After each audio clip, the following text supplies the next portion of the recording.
Hi, everybody. In IT 504, the core theme is that we want to be a valued player at the table. But how do we expect to get an invitation there? If we just think in general, when a table is set, the utensils at each setting allow us to participate in the meal. Those are our tools. We're here together to try to find and develop tools that bring us to the next level in the organization. Yes, we're IT professionals, but what else do we want to gain at this point? We want to gain financial intelligence.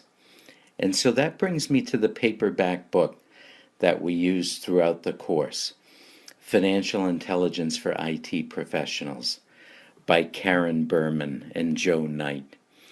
And this book, I hope that you'll find, provides us with real background to financial analysis and to understanding finance and accounting at a level that's real, that's applicable. And most people have found this book to be very helpful outside of our study of the standardized delivery of accounting and finance that we see in other academic settings and in books. And notably, that's in financial accounting too, that we use to study other concepts. And at the outset of financial intelligence, we see a definition where the authors say that financial intelligence is a set of skills that can be learned.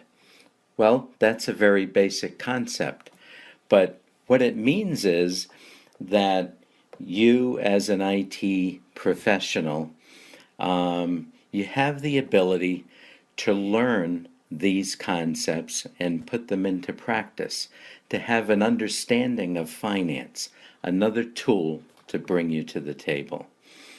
And we do know, apart from what we'll learn throughout this process, that in any business, in any organization, public or private, that finance is really the language of business. It's how everything operates behind the scenes. It's how resources drive what we can and cannot do. And so what we have to do is use this language in order to be taken seriously. We need to use this language to be respected for our opinions and our analysis. And finally, we use that language to gain a seat at the table, at the larger table where we are. Beyond speaking the language itself, we go further. So once we have a core, a foundational business understanding and have financial intelligence, then we need to be asking questions.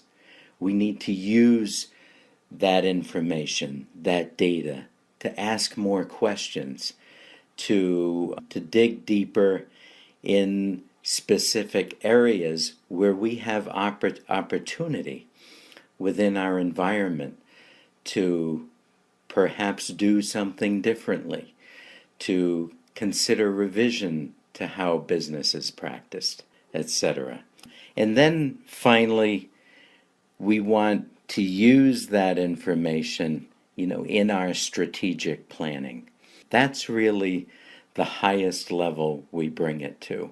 So in large-scale business decisions, in setting policy or long-term direction to the organization, that's really what we're after there. And so your influence as you're doing these things over time, as you're building experience in these areas, can bring you to a unique place where you are sought after by senior level management, by executives, by the CIO, by the CFO, those people then know that not only do you have professional expertise in the specific IT area that you have a knowledge base in, but you can correlate that to the larger scheme of things, to the bigger picture. And that's the place at the table that we want to get to. In the coming weeks, as we walk through various units of financial intelligence, I will be asking teams to prepare that background from our assigned reading and deliver it to the class.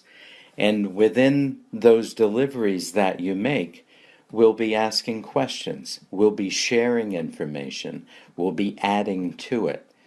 But I think in that process, when you are the deliverer of that information, it helps us all to learn it in new and expanded ways. It's a very effective way, I've found, for us to learn together. And I think that you'll enjoy this process, and you'll especially enjoy financial intelligence for IT professionals, because it's a very practical approach to the language of finance that will help us become better in our jobs and gain a seat at that special dinner table.